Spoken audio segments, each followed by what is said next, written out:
It is the Riot podcast. This is the Tuesday, April 4th edition. For the start of the show today, I have here, we talked about Five Guys a few times recently, and I actually happen to have here a Five Guys head honcho, the director of operations for Five Guys International, has explained the 3 reasons why Five Guys is so expensive. Would you like to hear? I would like an explanation. I feel like I deserve an explanation. Yeah. Because I love Five Guys, but I can't really go that often because it is so expensive. It's a lot. And so this is what the director of operations for Five Guys International says. 1, Five Guys is expensive because the way they source their ingredients to keep them fresh, that adds to the price tag. Nothing is frozen, but that's also what Wendy's says, and they're a lot cheaper. So that's explanation number 1. Number 2, he says it's because of the quality. People come to Five Guys for a simple, great American burger, and that's what they get here.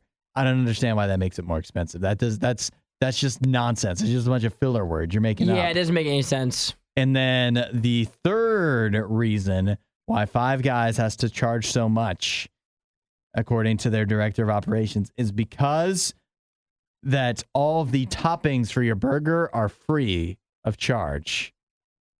Except for like bacon and cheese. But like if you want onions, tomatoes, ketchup, A1 sauce, all that stuff, all of that for every burger is free, right? And so that is included in the price of, even if you're just getting a regular burger, because it has to even out. People that get a lot of those ingredients added on can't, like they're getting a better deal. But I get it plain. That means if you're getting it plain, you're getting ripped off. I am getting ripped off. Yeah, you need to start. I agree. You need to start popping a whole bunch of other things on that burger just to get your money's worth. Yeah, Five Guys is expensive. It's a darn shame because it is good food, and I like their fries. I like their burgers. I like being able to go in there and snack on some peanuts. It's a whole experience. You didn't mention that as one of the reasons, but I feel like that counts too. And I just wish it was less expensive. I do. Isn't it weird too when you go into Five Guys? I always thought it was weird, their decor, like all of the stuff posted on the wall where it's like, the fries were pretty good, Poughkeepsie Inquirer, or whatever. Like, why are they? I don't get it. I don't understand a weird that marketing either. scheme. Yeah, and you're already there, so you're already going to eat it. So why are they trying to like post the reviews like they're trying to convince you to eat? See, the thing is, too, is like if I were to get rid of one fast food restaurant and never eat it again, yeah, I wouldn't pick Five Guys, though. What would because you pick? even though it's expensive, and I don't get it very often, I still want to be able to get it every now and then. It's still good to have it as an option. It is. I really want to have it every now and then, but there are the restaurants I would consider that are less expensive, more convenient, but just not as good, that I would be totally fine with getting rid of forever. So if you had to pick one fast food restaurant to get rid of for the rest of your life. Popular one? Yeah. Oh, this is an easy one for me, and this is going to ruffle feathers. It's Taco Bell. Taco Bell. Where would you go at 3 a.m, though, if you're hungry? Wings Over, McDonald's, Steak and Shake. Steak and Shake? Home. I love Steak and Shake. I do enjoy it, but you think Taco Bell's drive-thru is bad? That it has a bad reputation, right? Steak and Shakes is so much worse. Steak and Shake is also bad, but also I'm not really doing the whole 3 a.m. Taco Bell thing. You don't do that very often? I haven't done that in probably years. I don't even eat Taco Bell. I haven't eaten Taco Bell in like a year. Probably. I'm not a big fan of it. So you've already kind of eschewed it. Yeah, I've never been a Taco Bell guy. So for me, if I got rid of it, I mean, in the past 3 years, I've probably eaten it two or three times. Yeah. And so it's just not really for me. I'm not a big Taco Bell fan. It kind of grosses me out. I'm not for it. What about you? If I had to pick one, I have 2 in mind, and I guess the one I might choose might be Chipotle. Because I haven't, much like you at Taco Bell, where you just haven't gone. I don't think I've been to Chipotle. I mean, I like how you say it. What do you mean? How do you say it? Chipotle. I don't think you really enunciate it. I don't think I've been to Chipotle in probably, I'm talking several years. Really? It might have been 5 years since I've been to Chipotle. 5 years? It may be, yeah. That's crazy. I go there. I haven't been going there as much as of late, but there was a period last year when I was going there like 3 or 4 times a week. Chipotle I could do without, and the other one, but it is cheaper. So like in some towns, maybe it'd just be good if I was on a road trip. I might like to have this as an option. That's Burger King. I knew you were going to say Burger King. But I don't go to Burger King often, so that would also be an easy one for me. If I had to strike one fast food place from the world, it might be Burger King. I could get rid of BK as well because I don't do it very often, but I like Burger King. I just never really get it. I always prefer McDonald's or Wendy's. But if I could keep it, I would keep it. And I would get rid of Taco Bell. It would be my kick to the curb. That's a tough one. That's a tough one. It just serves a need. Like there's only a few places open all night. And sometimes you don't want McDonald's. And a lot of times, have you had this experience? You go to McDonald's after like 9 o'clock, sometimes even earlier, and they say, sorry, we only have drinks and desserts. And then you order like a McFlurry, and they're like, no, we mean drinks and like the cookies. We mean we tea. Have apple pies. We have sweet tea and cookies. That's what we have. Yeah, wildness. Yeah, so I can't even count on McDonald's. That's why I need to keep Taco Bell around. See, for me, Taco Bell's a no-go, but Chipotle, that's a definite for me. All right. I do like the Chipotle. Obviously, a fantastic show that is going to follow all this nonsense. And then maybe for tomorrow's Would You Rather Wednesday. So as always, if you've got a good Would You Rather for the show, text it into 8772 RadioU. Include your name. We might include you on the show. Isaiah, anything to add? We'll see you guys soon. Let's just let the show speak for itself. We'll catch you tomorrow. We're not sure who behaves worse, the Riot or their dogs. I don't even know how to behave like a real human being. The Riot, RadioU. Let's just get right into the national championship game last night between San Diego State and UConn. Did you stay up and watch the entire thing? I did. The whole thing, huh? The whole thing. Yeah. The whole 9 yards there. Even with the one shining moment, did you get to that? I didn't get to the very end. When there was about a minute left, I had gotten to see what I was finding to see, which was to see if UConn won or not. Uh-huh. They did, so then I was able to go to bed. Okay, that's all you need to know. Yeah, I stayed up. You know what? I think it was about 3 minutes left because San Diego State got down early, and they were kind of always constantly hovering around being down by double digits. And so it was just close enough where maybe they could come back, but it really never felt like they would. And then they got it down to 6, and I was like, oh, maybe. Look at this. They might even gotten down to 4 in the second half. And but then, around the 4 or 5 minute mark, it got out of hand again, and I said, I don't need to see any more of this. So UConn is your national champion. One of the most, would you say, dominant tournament performances from beginning, not just in this game, but I mean, from the start of the tournament to the end, one of the most dominant tournaments we've seen. Yeah, that was a pretty dominant showing from UConn. As they won every game by more than 10 points. Yeah. Every game they won by double digits, and that's the first time that's happened, I think, since Villanova in 2018. So obviously that was 5 years ago. Doesn't happen very often. Villanova was a 1 seed. I mean, a 4 seed never does something like that. Goes through and just dominates everybody. That just doesn't happen. So for them to come in as a 4 seed and just run through they played some really, really tough teams, and all along the way they never had any struggles at all. Like even last night, there was a point where San Diego State got down to 5 points, but there was never really a point where I thought UConn was going to lose the game. No, it was they never felt too threatened, I don't think. So then when you see that they, obviously it was one of the all-time tournament performances as far as just dominating throughout the tournament. But some people have said this is one of the all-time great teams.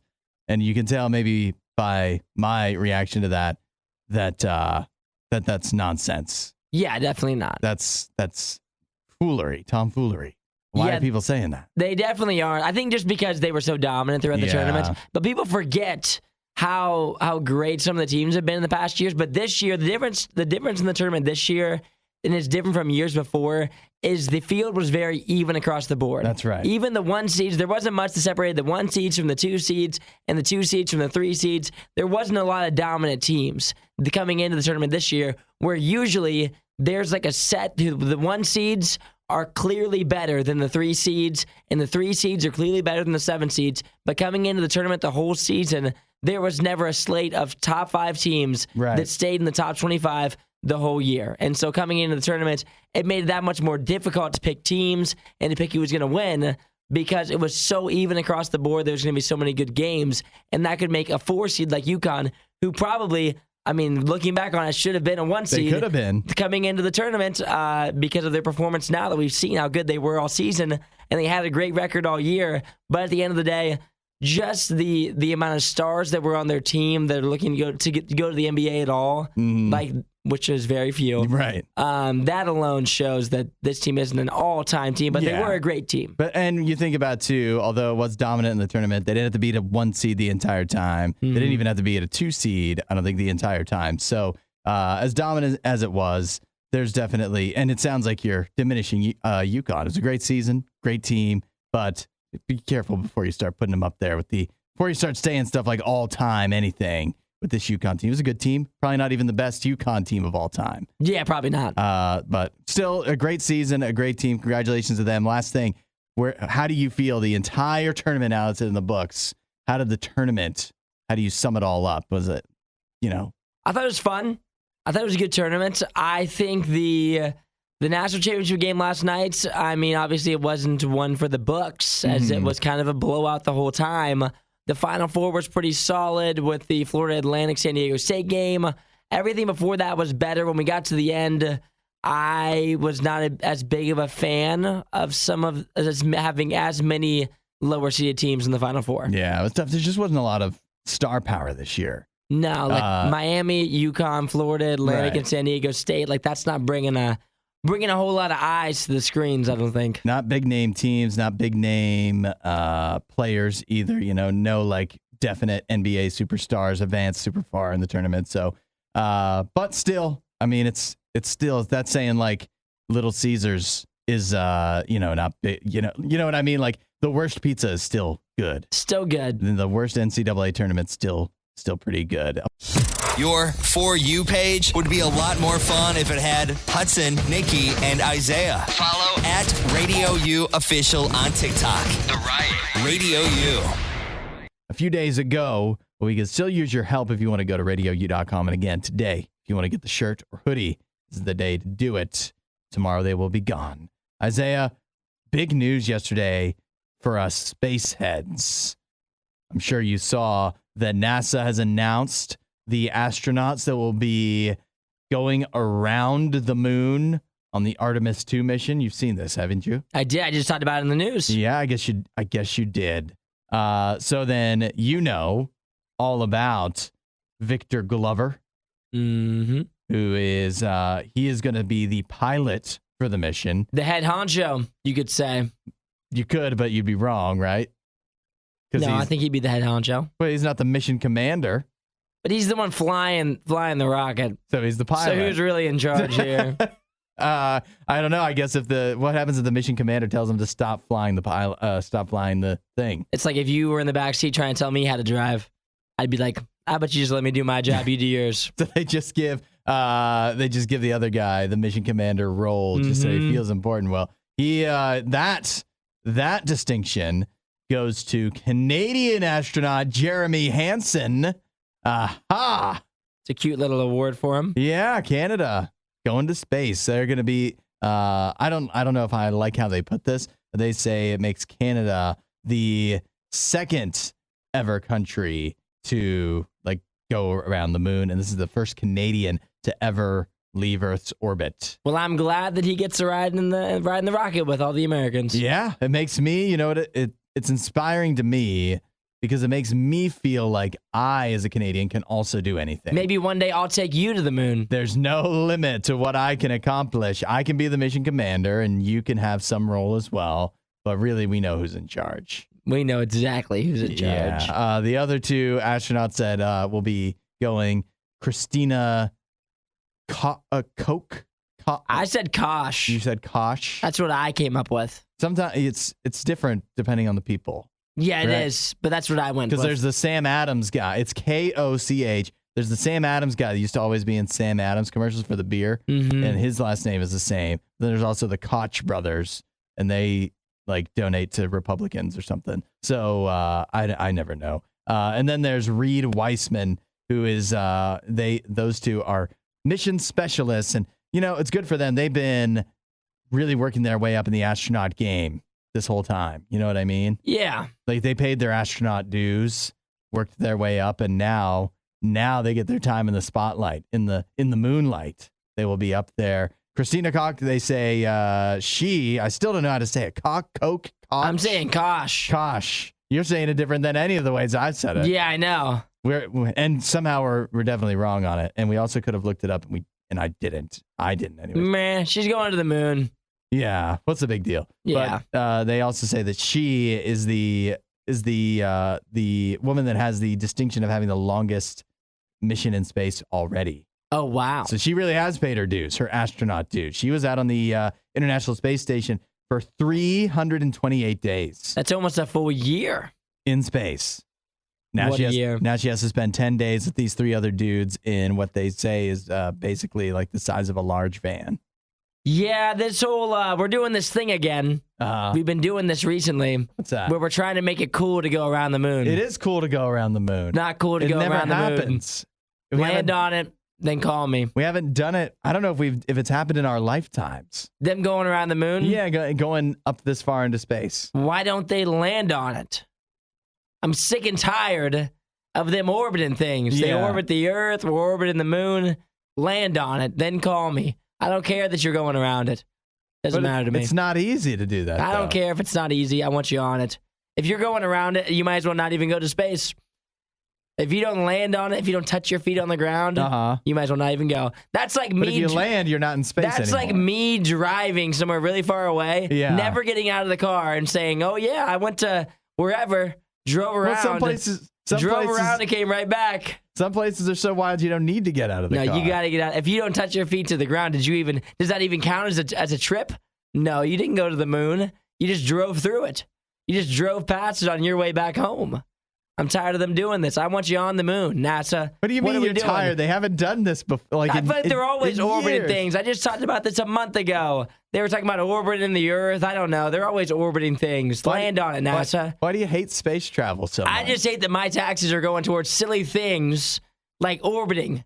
I want them landing. Your taxes go to much sillier things than this. Oh, they do, but this is the only things I know about, you know? This is one of the things that they're putting out there as if this is this cool thing. I'm sick and tired of the orbiting. Land on it or don't even do it. Don't even go. It is a cool thing. I'm not gonna bend on that. We're not learning anything about just orbiting. I think we will learn. I think we'll learn a lot, and it's just too much for you to understand. I think we need to land on it. You land on it. I don't know why we can't land on it. We did back in like 1960 something. We got iPhones now. We can't just teleport there. You'd think by now we'd have some better technology. We can't figure out how to land back on the thing, clearly. We're figuring out other things to destroy the human race. Clearly. That's what our technology is. And somehow we can't land on the moon. We can. Can we? I'm not We're working on it. I'm not even sure we can anymore. We're working on it. We're working on getting back there. And I don't see anybody else going to the moon. No, you're right. Oddly enough, no one wants to land on it anymore. Because they can't compete. I guess not. Nobody else can even get close to U.S. and Canada on what we're doing. We're making moves. Put us on that in thing. Space. I'll go on it. If you need a volunteer, I'll land on that thing. You'll jump out while Send it's me moving. up there. You just roll. I want my feet on it. And you'll be fine. I don't want to circle it. I want the feet on it. Hudson, Nikki, The Riot on Radio U. One of the top things about Nikki lately is, I don't know if she started like as a New Year's resolution or if it was a little after that, but Nikki always is trying to hit 10,000 steps a day. Mm-hmm. I do know that. I don't know where that came from for her, but I mean, it's well documented that she'd be up here in the studio walking around, pacing back and forth during the show when we're not talking because she's trying to get to 10,000 steps because many of us have heard that's the magic number. You need to get to 10,000 steps a day. You'll be healthier. You might even lose weight if you were to go ahead and do that. But I have here some new research that shows that might actually be a little bit of nonsense or maybe just trumped up a little bit. Okay. Because, I mean, Nikki found this, that if you work any kind of unless your job involves you walking around, because we've had people text in, I'm a mailman, I got 20,000 steps a day. Okay, congratulations to you, but that's not normal. That's not what normal people can do. Most of us have to sit at a desk for a long time, whether we're at school or at work or whatever. So 10,000 steps a day, unattainable for many. But yesterday I got 14. You got 14 total steps or 1400? 14,000. 14,000. 14,000. Yeah. steps. Is that routine for you? I average 9,000 a day. 9,000. My phone says. But you play lacrosse. I don't play lacrosse. I walk around on the lacrosse field coaching. Well, you're not going to sit down. Yeah, but I'm just standing for 2 hours. You wouldn't make a very good lacrosse coach if you're just sitting down the whole time. So I don't go home and just lay on the couch. You're like the mailman, though. I'm not the mailman. It's not a mailman walks for 8 hours. I go to lacrosse practice for like 2 hours and just kind of walk around a lacrosse field. I'm not like playing lacrosse. I'm just standing there coaching. The less I move, the better. I'm just saying that congratulations to you. The rest of us, though. You guys could just take your dog for a walk. We could just. That's what I did with Jim yesterday. I walk every day, and I can barely get to 6,000. Well, maybe you need to take longer walks. I know, but who has time for that? You got other things to do. You get off work so early. I have other stuff to do, though. Okay, fair enough. And we all have obligations. Everybody's got their own thing going on. And nobody wants to, okay, I've gotten off work. Let me spend the next 3 hours walking. Got it. Because you do understand 10,000 steps, that's like 5 miles, I think. That's crazy. Yeah. So who can walk that much in a day? I don't know. I'm not even trying to do it. Yeah. If you devote yourself to walking and you're going to do 5 miles, that's going to probably take you, 20 minutes to walk a mile? Well, Nikki gets it every day, doesn't she?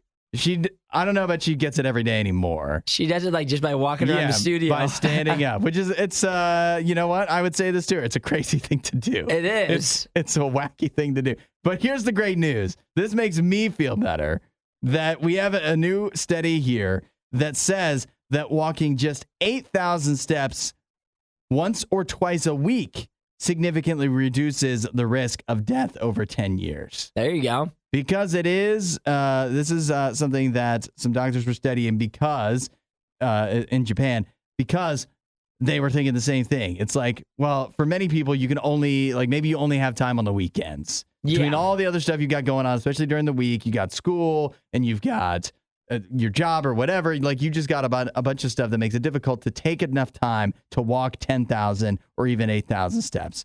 But they found that if you just are able to get in 8,000 steps at least once a week, that's still good enough to significantly reduce your risk of an early death.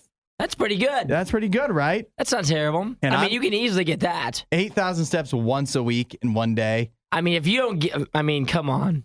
We got to get that. Just about everybody, I think, can do that. I think if you're struggling to eat your steps, a little hack for it. Oh, yeah, let's hear it. Ready? Wake up earlier.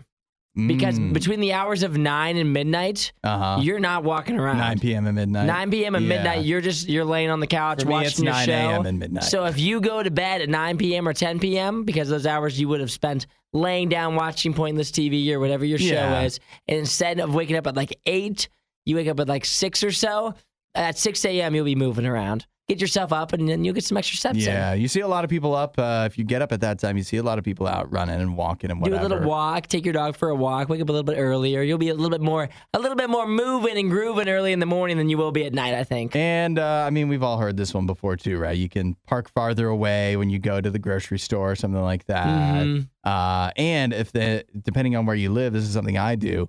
There's some places that you can kind of walk to, you might be able to walk to, or you could just do a quick drive, maybe do the longer walk. Take a few minutes out of your day and do that.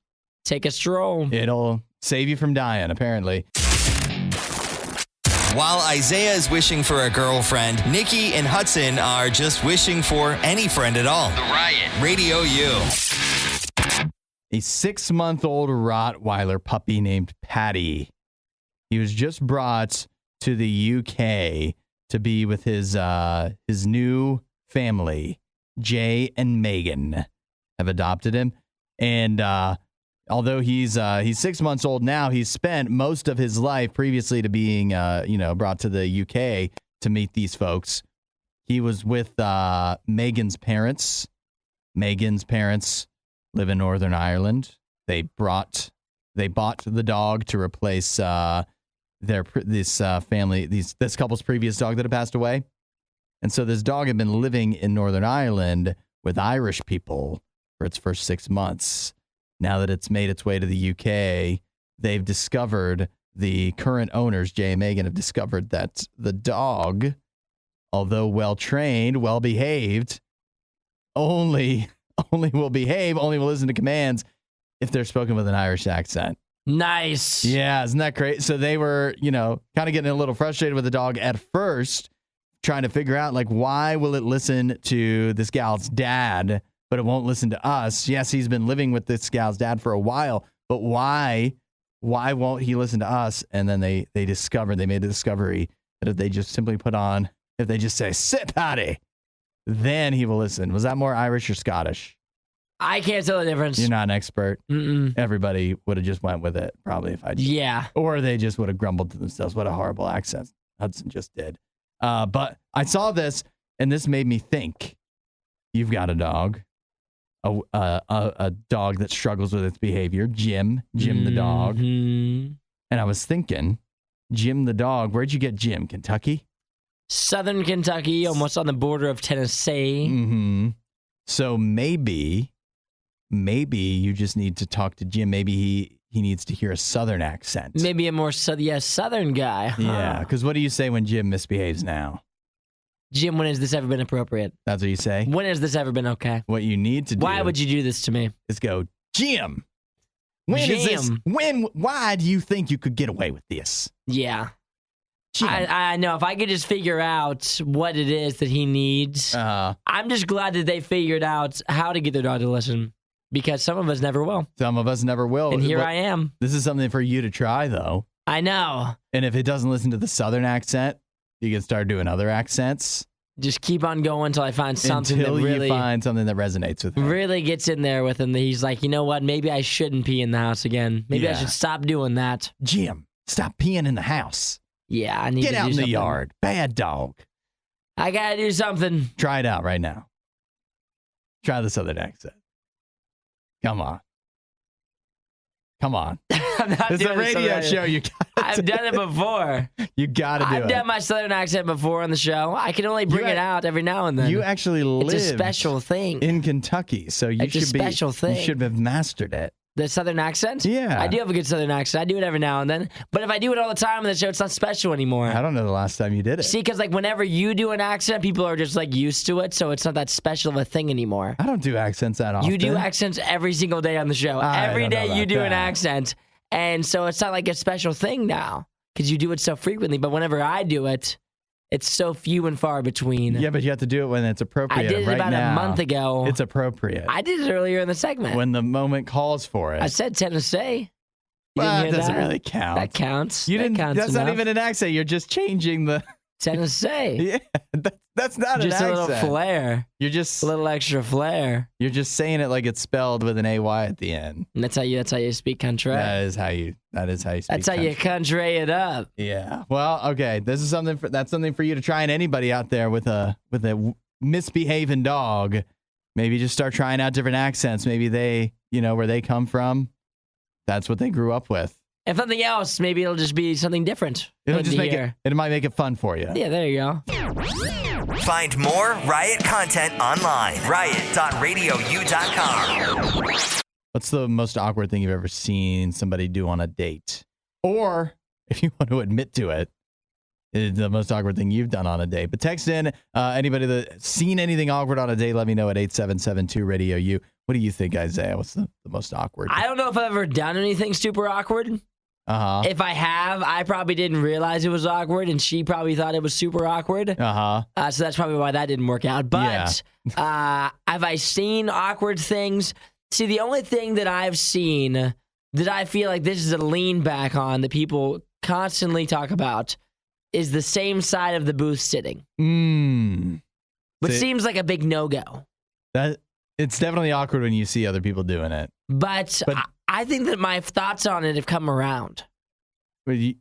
Just like the people sitting in the same side of the booth, you've come around to the other side. Yes, I have. I've come around to the other side. So I don't think it's that weird now. You're pro same side sitting. I'm not pro same side sitting, but if you're doing it, I feel like I get why you're doing it. And why is it? I think there's a myriad of reasons. It kind of depends where you're at. But I think it gives you the opportunity. I've thought about this because I've seen a lot of people doing it. And I'm like, why the heck do they keep on doing this? And people always talk about how it's weird. But there's a lot of people who I see doing it. And so what I've come to the conclusion is either you're trying to share your food and it's more efficient if you're sitting next to each other. Okay. Is one reason. Another reason, maybe the gal that you're with is a cold person. She's cold. She could be a cold, because some restaurants are cold. I've been cold places before. That is true. That's fair and so assessment. maybe he is like a heater for her. And that's the thing. And I think it's not that weird, because I think about the times when I'm like sitting next to a girl, like if we were to fly together, or go to like the movies, we would be sat like that. And so I think it's not as weird as maybe it's personified as. I was wondering when you bring up same side sitting if it looks awkward, but maybe there's some level of jealousy when you see people doing that. You're like, wow, they're so in love. They're so affectionate. Yeah, Look they actually care about each other. Hand on thigh, just cuddling up a little bit. They enjoy each other's company. Mm-hmm. When you're sitting across, it's like me going like to dinner with my friend. You know, it's not. It's what not is anything. this? A business luncheon? Mm-hmm. Is this an interview? Am I getting interviewed here today? That's. I mean, that said, you wouldn't do a same side sit on the first date. No way. Absolutely That'd be not. an aggressive maneuver. That'd be a crazy move. That would be a wild move. I've never same side sat at all. Never. But I think I'd be more open to it now. I'll admit that I've been. You've done it, haven't you? I've done it once that I can think of, and I had a good reason for it. It's because me and my wife were out for Valentine's Day. We went to an Italian restaurant, Buca di Beppo. Love me some Buca. And it was, Buca di Beppo is, if you've ever been, they split it all up into different tinier rooms instead of just having kind of like, like a normal restaurant. And so in this room that they sat us in, it was Valentine's Day, it was crowded, but there was also like a mother-daughter Valentine's Day dinner type thing. And so it was a table of like a million, moms and daughters. And it was so loud that the only recourse my wife and I had to be able to enjoy our Valentines and hear each other speak was sit on the same side of the So booth. A hearing thing, okay. Yeah, that was our situation. If you're in a loud restaurant, it can be effective. What about if it's a double date? Are you sitting on the same side that's as always your a tough one, isn't it? significant other, or are you sitting on the same side as your guy friend? Usually, I think I wind up sitting same side sitting on a double date. Same side sitting? Yeah. Interesting. See, for me, when I've been on double dates, it's not like a double date where I'm with like my girlfriend. It's a double date where I'm like on a date with a girl with my roommate Andrew or something. And so if I'm on a double date with my friend and we're meeting two girls that we don't really know that well, we'll sit on the same side. That makes sense. As if we're interviewing them, right? That's right. That way we can both see them across the way. Yeah. But I feel like if it was my girlfriend, then I would sit on the same side as her and I would want to chat with the other couple. Yeah. But I don't want to talk to Andrew when we're on the double date together. I want to talk to the girls. So you want to be able to make eye-to-eye connection. That's what Sarah said. Sarah said same side sitting is awkward, and when you're still getting to know each other, you need to look into their face. But after you've been dating for a while, you don't need to see the face anymore. No, you don't have to worry about it. It's the only way I can hold down the food is if I'm sitting on the same side as you. That's probably what she says. 8772 Radio U. I guess we got two questions. One, same side sitting on a date, for or against? And two, what's the most awkward thing you've seen people doing out on a date? The only thing Isaiah loves more than the riot is himself. Someone who probably still lives with his mother and hates himself. You're listening to The Riot on Radio U. What are your thoughts on same side sitting on a date, for or against? And then two, what's the most awkward thing you've ever seen or done on a date? We are getting some pro same side sitters checking in, just saying every once in a while, it's not so bad. Change things up. You know what I mean? Mix it up a little bit. But first date, early on, maybe it's a little aggressive. We also had Brian text in. Brian said he was a teacher. He was going out on a date with a gal, and he didn't know her very well, so he brought one of his high school students with him on the date. It could have been a college student. Well, then he would be a professor, wouldn't he? I guess so. To break the ice a little bit, and it worked out because they got married. Not him and the student, him and the gal he was going on a date with.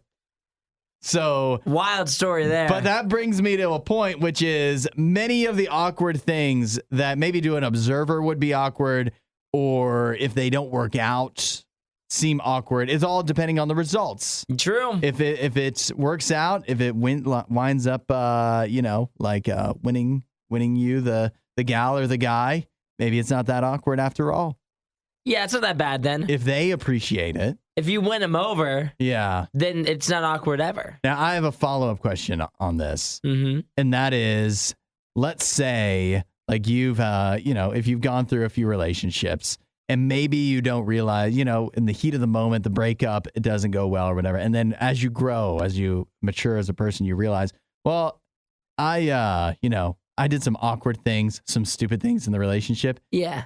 When do you go back? Do you ever go back and apologize out of the blue? Oh, that's a great question. Because do you ever go back and say like, "Wow, what an idiot I was"? Yeah, because this is something I've considered. Whoa. This is something I've considered because I went through a few relationships that lasted a while and turned out badly eventually, and you realize later, well, that was a dumb thing I did. Well, wasn't that silly? Then you also haven't contacted the person in years.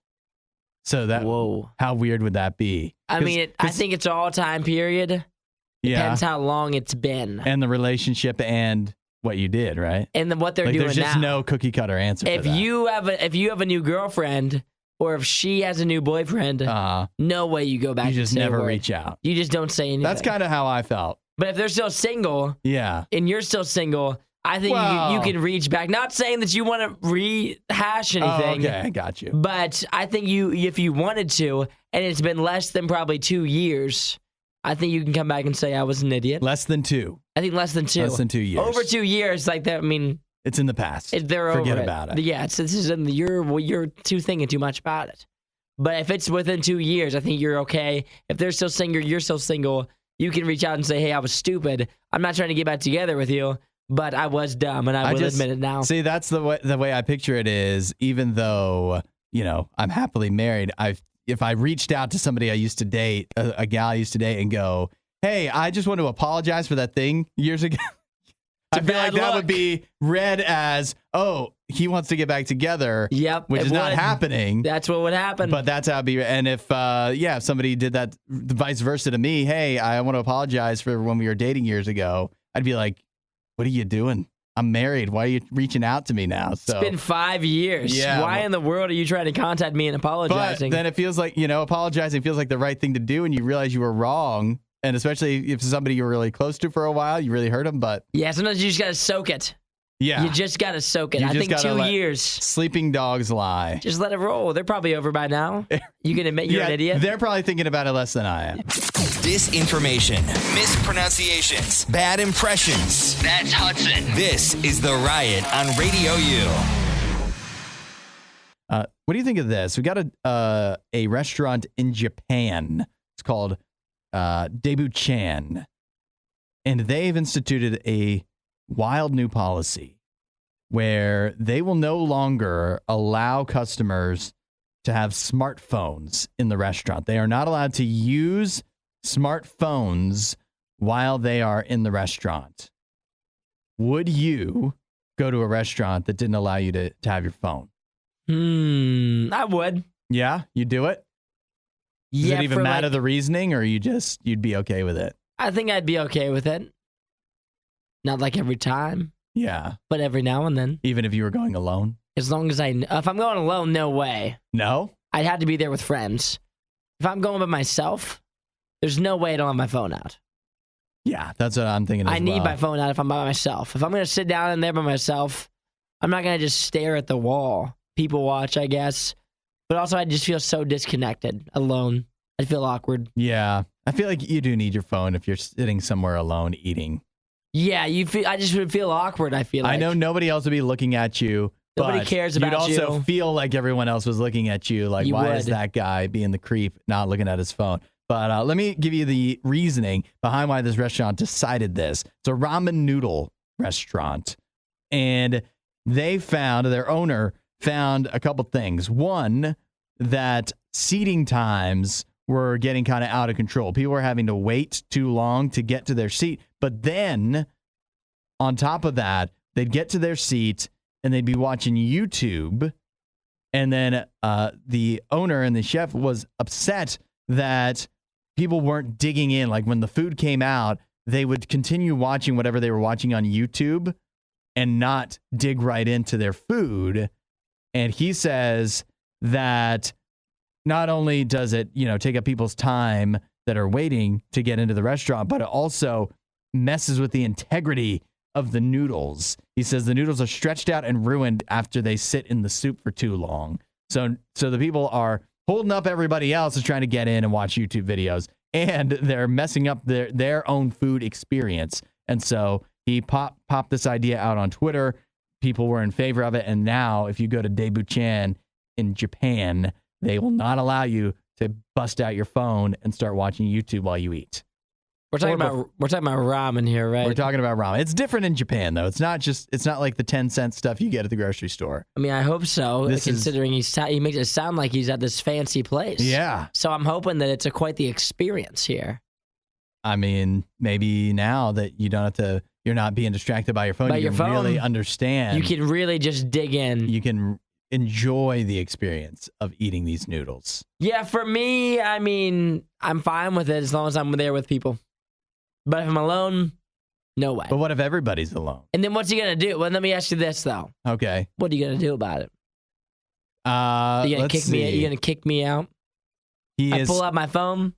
What he has done is he has not posted signs in the restaurant, but he started speaking to customers individually about keeping their phones put away during mealtime. That's wild. So he comes over and talks to you. If there's no sign, and I'm going to this restaurant, and you walked up to me and said, "Sir, I have to ask you to put your phone away." I'm gonna say, "Sir, I'm gonna have to ask you to give me my money back." You can't ask for your money back for that. Well, then, yes, you can. you can ask. Yes, you can. He's not gonna give it to you. Then I'm not giving my phone away. No shot. I'm a grown adult. If I want to have my phone out in the restaurant, I'm have my phone out in the restaurant. Then he's gonna respectfully ask you to leave, and I'm gonna respectfully ask for my money back. Because that's my experience. He doesn't have to give you the money back. Then I don't have to leave. Yes, it's his private property. So I have to leave because I pulled my phone out in his restaurant? Yeah, you do. That's a wild ask. That's the 0% of the time he wins on that. No way. There's 24 hours in the day. You can take 5 minutes and sit and eat your ramen I know. noodles. That's what I'm saying. He needs to post it. He needs to put it up in the store or in the restaurant. If you just come up to me in the middle of my dinner at Texas Roadhouse and say, "Sir, can you please put your phone away?" I would say, "Sir, can you please get the heck away from me? Do you even work here? Who are you?" Ask me wild things like this. I don't think that's how he does it. What if he comes up? This is how I picture it. He walks up to you. He puts his hand on your shoulder. He says, "Hey, saw you had your phone out there. We here at Daebuchan, we take a lot of pride in our noodles. And we find that when you have your phone out and it's distracting you from eating the noodles and letting the noodles get cold and stretched out and ruined, we find it really detracts from the experience. So why don't you do a favor? Why don't you do yourself a favor? Put that phone away. Focus on the noodles." So you know what? Thanks for the advice, buddy. Thank you for that. Be on the way. I'll see you later. It's nice meeting you. You need to disconnect. You talking about disconnect? You need to take a break. He needs to post some signage. Say we prefer you not to use your phone in here. I think I'd be a little more deterred. If you walk up to me rando, ask me to put that thing away, no chance. Add a little riot to your Instagram feed. Follow at RadioU Official. The Riot.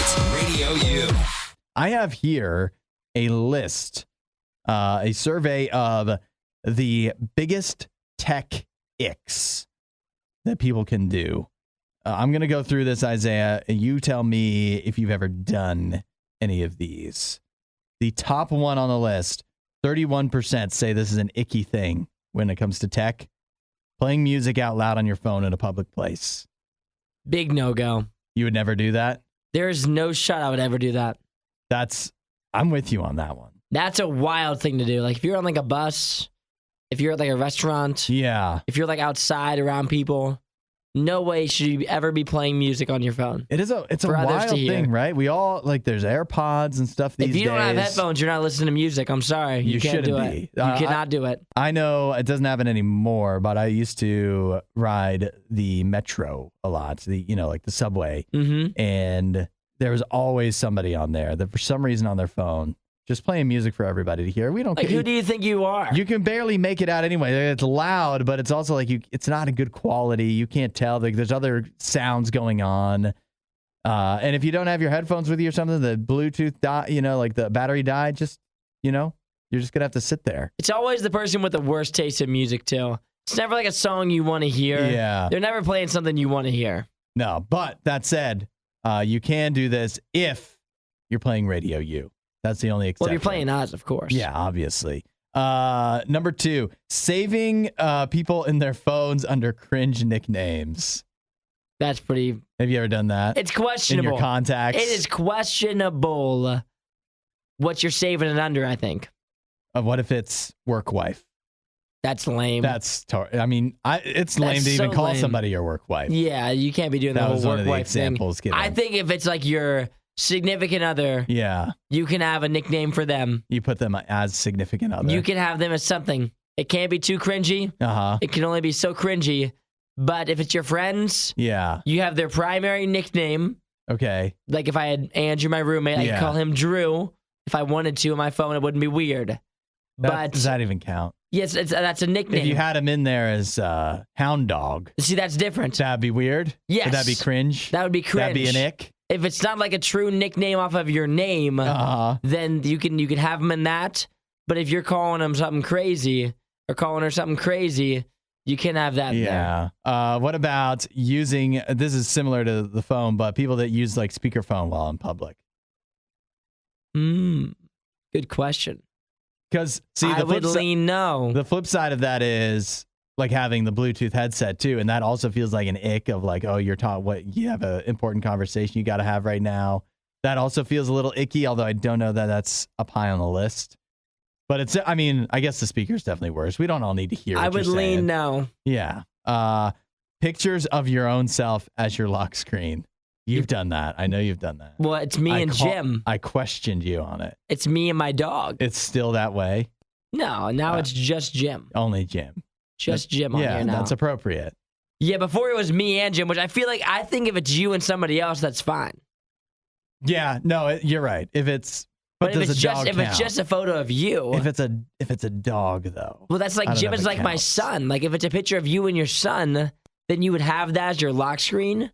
So Jim's my son, so it makes sense for him to be my lock screen with me. It was a good moment for us. It was a happy day. Well, we were going to the pool. It just might be a little icky. 20% of people think that's it's an not ick. just me.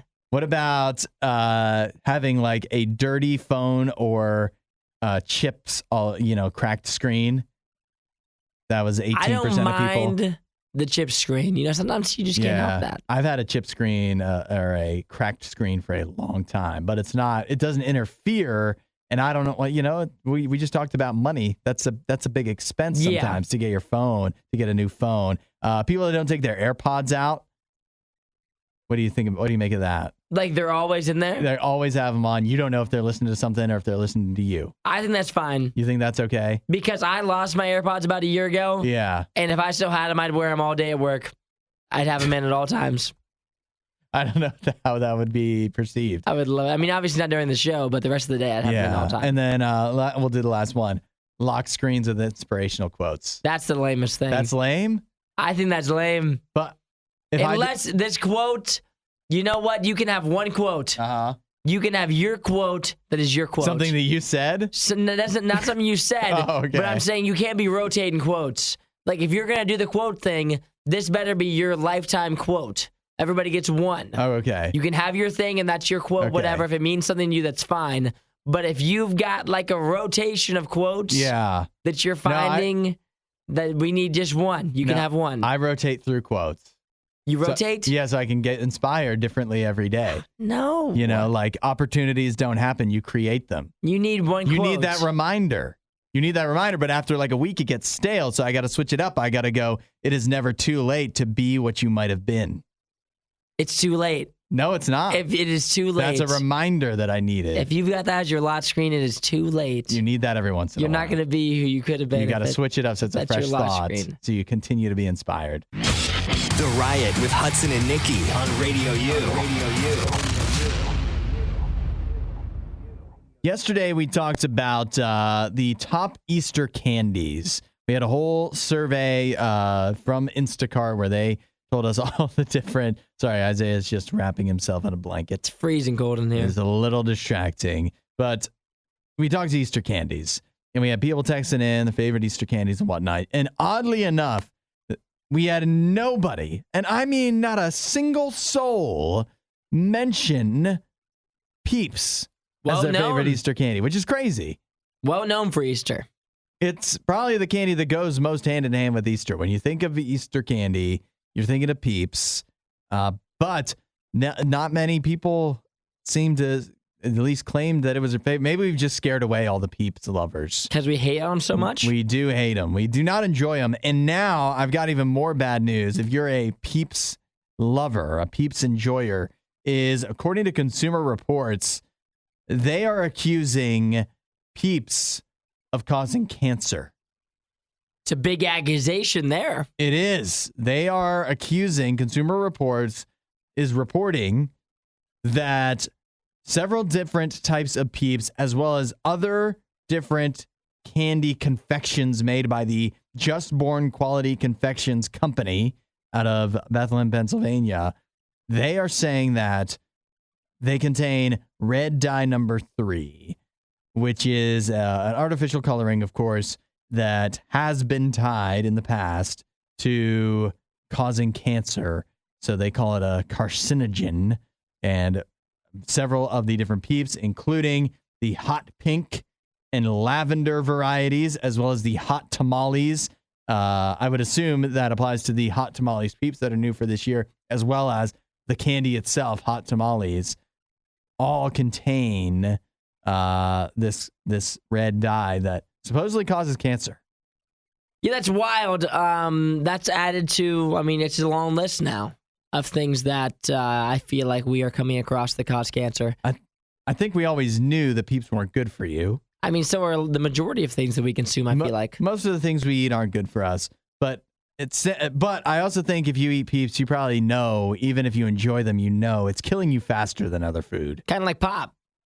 Well, let's not lump that in. It's with lumped Peeps. in. I'm lumping right in. I'm lumping it in. in. It's probably worse than Peeps. I'll say it now. It's probably worse than Peeps. I mean, people that consume pop, some say soda, people that consume that probably do it on a more regular basis than they do for Peeps, which means it can do more damage. But nobody's saying that Coke causes cancer, are they? I don't know. I feel like everything now. I feel like it's everything. I just don't think that we can throw all that at. I don't think Peeps are their own special problem. And I don't think it's, I think it's an insult to Coca-Cola and Pepsi and Mountain Dew to include that with Peeps. I think it's more of an issue because Peeps are having like, what, once a year, maybe? I mean, come on. And even then, even only having it once a year, it can cause cancer. Wild. I mean, yes, problematic. Obviously you can have it once a year, but then there's a lot of things that you consume every day that are terrible for you. There's also a lot of things that are more worth it, though. That's true. I mean, but I'm saying for people that you're eating Peeps. Listen. They're easy to avoid. I mean, it's not going to be a hard thing. Exactly. Unless they're your favorite thing. And if they're your favorite thing, then you can have them if you want to. It's your choice. If you're on your deathbed one day, your regret, like, and the doctors tell you, yeah, you know, you probably could have lived a little longer if you didn't eat so many Peeps. You're probably going to go, well, I wish I didn't eat so many Peeps. Yep. But if the doctors tell you you could have lived a little longer if you didn't have Coke every day, Coca-Cola, you'd be like, well, yeah, but that was like a part of my life, though. That's the choice that you make every day. That's the choice you make. And I let you make that choice. But I'm saying there's a lot of things that are bad for you that we have every day. Well, that's a downer. Sorry about it. What are you supposed to do? Not eat? I mean, that's not good for you either. I just don't want to slam in Peeps. What You would don't you have to slam Peeps.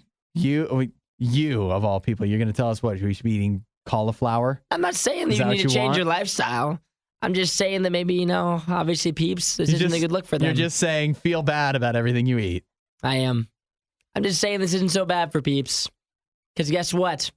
A lot of people are going to buy them for Easter anyway. That's right. You'll probably have them in your basket. With reckless abandon. And then you can choose. You get to pick. You won't hear a show like this anywhere else. And that's probably for the best. The Worst of the Riot. Radio U. We've heard some rumors swirling in the past about Tinder basically coming out with a subscription service for rich people, for rich singles that wanted to get out there in the dating world and have maybe a little bit of a leg up. And now we're starting to find some more details out about what they are supposedly calling Tinder Vault. Tinder Vault will be the premium subscription service for Tinder if you're willing to pay either $500 a month. Whoa, big difference. Or $5,000 for a year. I wonder if they refunded that too if you wind up like getting married or whatever. You know what I mean? $5,000 a year? What if you sign up for the I'll pay the year up front and then you meet somebody like 3 months in. You still have to pay for the other night. You get that refund. Oh, you're paying. You're locked in. If you have enough money to throw $5,000 to Tinder, maybe you just chalk that up, you know? I guess so. But what comes with Tinder Vault when it finally is, because it's still an if, they're working on it, but it's still not confirmed. Not only would it give you priority, it put you in front of more people, you'd be one of the first options for people to swipe on, but they also say that it would include a personalized concierge service. Okay. All right. What does that mean? They put it here as a 24/7 pickup artist advice service.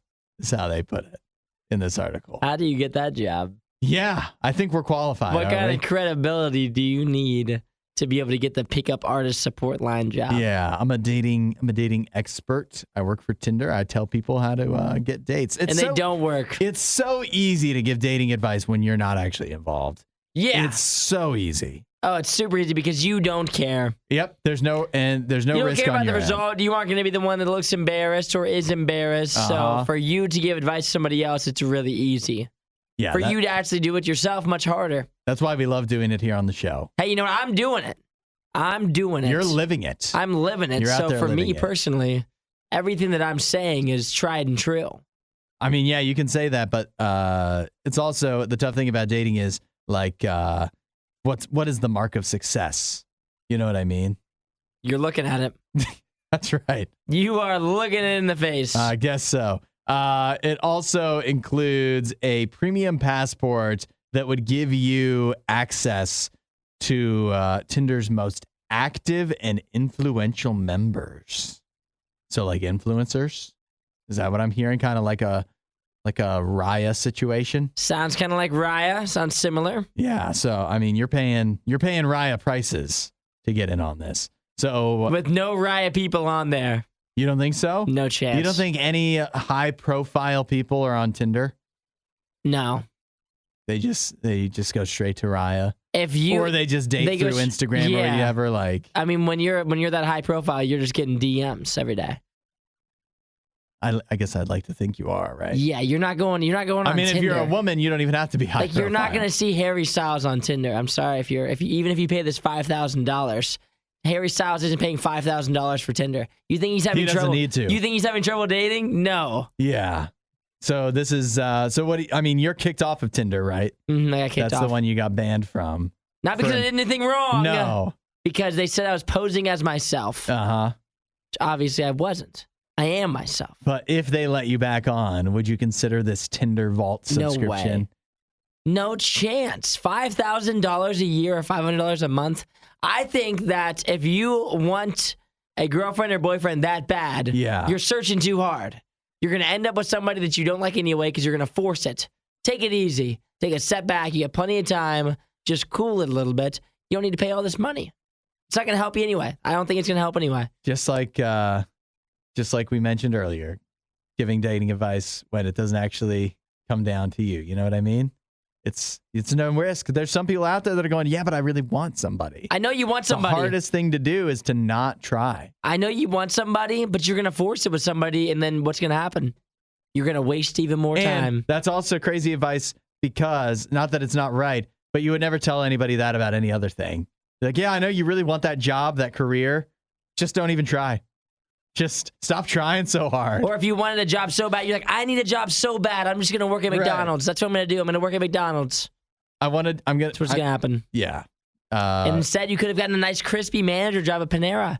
You could have been over there just pushing back bagels. If you You're just- over here on the fryer. If you just stopped being so desperate. If you just would have waited another week and you didn't force it on that first application. That's enough of that. For more Riot content, head to riot.radiou.com.